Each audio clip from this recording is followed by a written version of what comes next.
Have you ever stopped to think that some gestures that seem polite might actually irritate people? A lot? Well, yeah. What's meant to be seen as a kind act can end up sounding forced, inconvenient, or even a little invasive. Curious, right? Today, we're diving into this universe full of contradictions, acts of courtesy that instead of winning people over, push them away. Imagine this. Someone holds the door open for you, but they do it in such an exaggerated way that it feels like a theater scene. You don't know whether to thank them, rush past so you don't hold them up, or just pretend it's natural. In the end, that simple gesture turns into an awkward situation. That's just one example of what we'll explore together. Throughout the video, you'll realize that the line between being kind and being inconvenient is much thinner than it seems. And what's more, many of these habits were inherited from eras when etiquette carried more weight. Today, in our fast-paced world, some of these acts end up feeling outdated. But hold on. The idea here isn't to turn you into a grumpy hermit. Quite the opposite. We'll laugh, relate, and who knows, maybe even rethink some everyday attitudes. And here's the question that will guide our chat. Have you ever annoyed someone while trying to be polite? Or worse, has someone ever annoyed you that way? So get ready, because the list starts now. Now picture the scene. You're calmly entering a building when someone decides to hold the door for you to pass through. So far, so good. A nice gesture, but then this person notices you're about 10 meters away and decides to stand there holding the door, staring at you with that little, "Come on, I'll wait," smile. The result? You speed up your steps, almost running, just so you don't seem rude. Ever been through that? That's the classic holding the door too early. What should be an act of consideration ends up turning into an unexpected sprint for the person approaching. It's like, unintentionally, they've signed you up for a short-distance race. And the funniest part? The door holder thinks they're doing something noble, but in practice, they're creating an embarrassing situation. Historically, holding the door has always been seen as a sign of respect and kindness. However, in the modern world, where every second counts, this exaggeration can come across as artificial. After all, politeness shouldn't force anyone to run for no reason, right? And here's something interesting. Social behavior studies show that this kind of gesture can actually generate more stress than satisfaction. Because deep down, no one likes feeling like they're holding someone up, even if it's just for a few seconds. But hold on, that's just the beginning.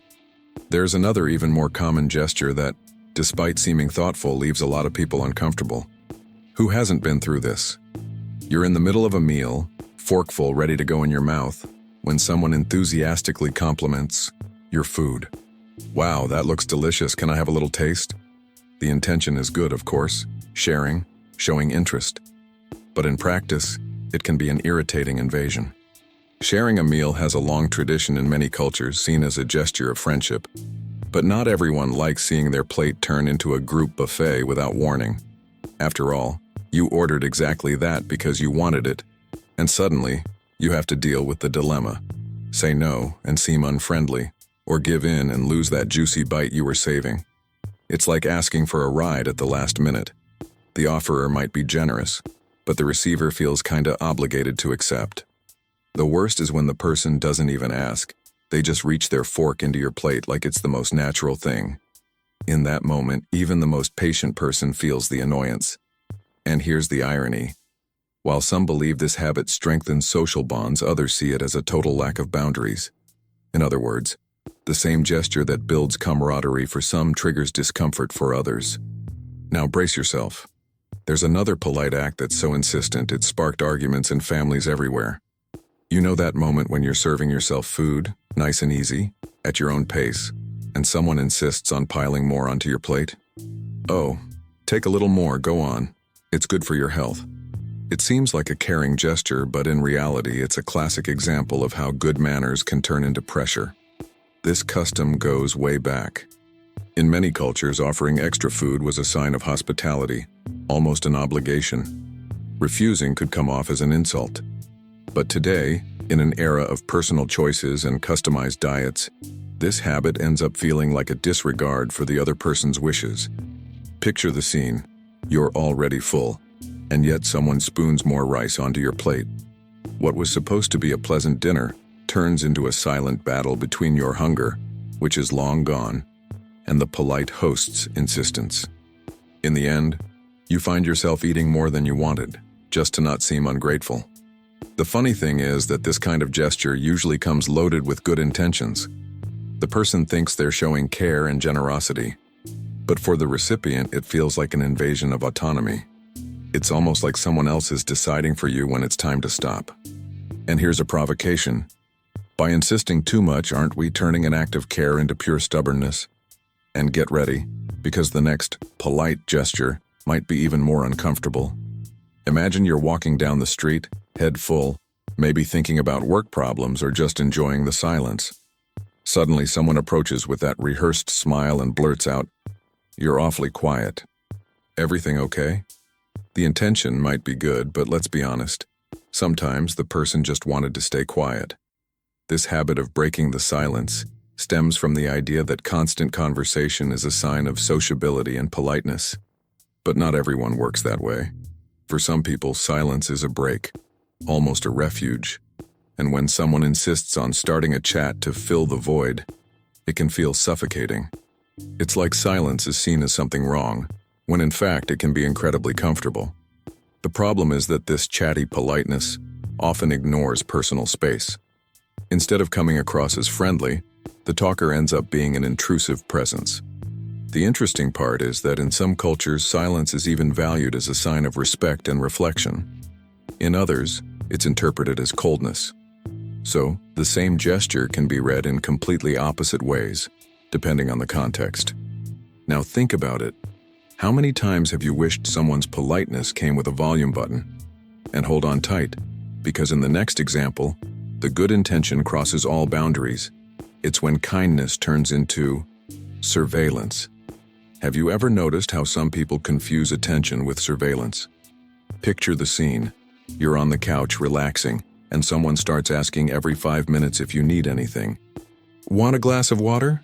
Are you comfortable? Can I get you a pillow? Are you sure you don't want more coffee? At first, it even sounds caring, but after a while, it feels like you're being monitored 24/7. It's like the person has turned into an involuntary personal assistant, but without an off switch. The act, which should convey care, ends up transmitting anxiety. This custom has roots in exaggerated hospitality, very common in ancient societies. The host felt responsible for ensuring the guest's total well-being. But today, in a more individualistic world, this over-attentiveness can be seen as an invasion of space. The most ironic part is that the person who insists on asking believes they're the perfect example of politeness. But for the recipient, it feels like being in an interrogation disguised as kindness. After all, you can't relax when someone keeps checking every detail of your experience. Now imagine if every time you said "I'm fine," the person actually believed you. How much energy would be saved? And here's the provocation. Could excessive care also be a form of selfishness? Because get ready. In the next example, good manners not only annoy but can lead to public embarrassments. Imagine you're at a restaurant eating peacefully, when suddenly someone raises their voice to praise you in front of everyone. Wow, look how polite he is. He always thanks the waiter. It seems positive, right? But deep down, it can be extremely embarrassing. This kind of attitude, publicly exposing someone else's kindness, is one of those acts that, while motivated by good intentions, ends up putting the praised person on an involuntary spotlight. It's like all of a sudden everyone's attention turns to you without warning. For those who prefer discretion, it feels almost like an invasion. Historically, the act of public recognition was associated with prestige, a way to reinforce social status. But in today's world, where many value naturalness, these overt compliments can come across as exaggerated and even artificial. After all, when politeness is genuine, it speaks for itself without needing spotlights. And there's more. Some suspect that deep down, this loud praise serves more to show that the speaker is observant and polite than to truly value the other person. In other words, a courtesy with ulterior motives. Now think about it. Does politeness really need an audience?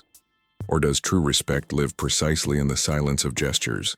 And hold on, because in the next point, kindness reaches the extreme of guessing what you want without you asking.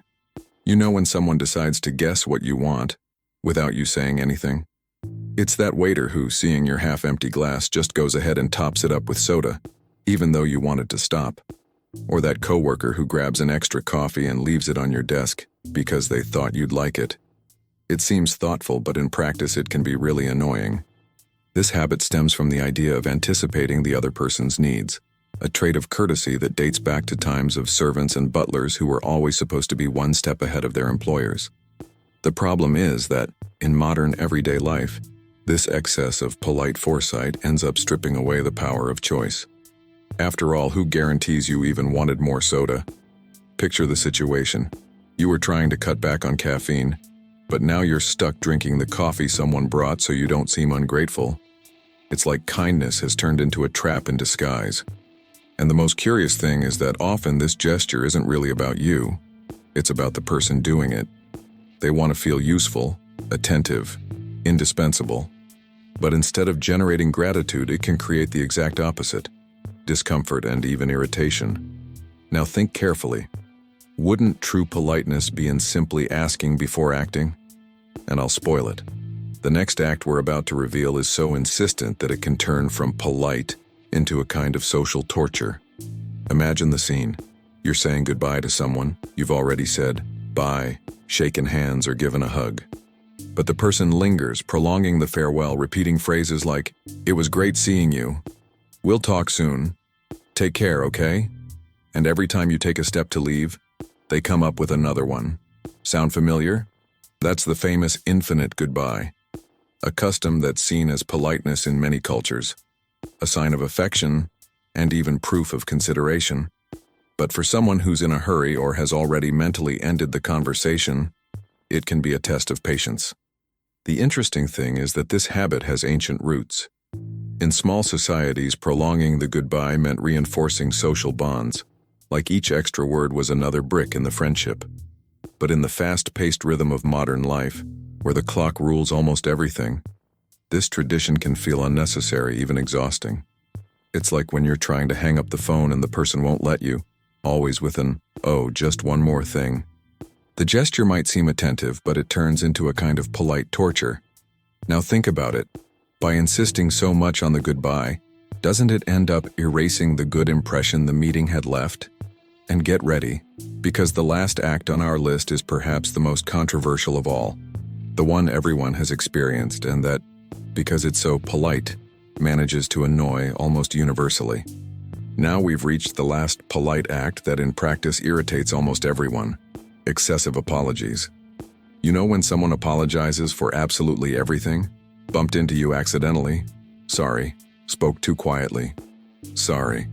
Took 2 seconds to respond? Sorry. At first it seems like humility, but after a while it becomes a burden. It's like every little interaction comes loaded with an unnecessary plea for forgiveness. This custom has ancient roots in the idea that apologizing was a way to maintain social harmony. But today, when overused, it conveys insecurity, creates discomfort, and instead of bringing people closer, it can push them away. After all, if every gesture needs to be apologized for, where does naturalness go? Imagine living with someone who inserts a sorry into every sentence. Before long, you don't know whether to respond, reassure them, or just ignore it. The good intention of seeming polite ends up turning into constant noise in the communication. And maybe that's the big lesson from our entire list. When courtesy goes too far, it stops being kindness and becomes a weight. The secret is in the balance, because true politeness doesn't force, it flows naturally. And you? Have you ever caught yourself doing any of these gestures without realizing? Or gotten annoyed with someone who's overly polite? Tell us in the comments. Let's share experiences. Oh, and of course, if you enjoyed the video, don't forget to like, subscribe to the channel, and share it with that friend who's always too polite.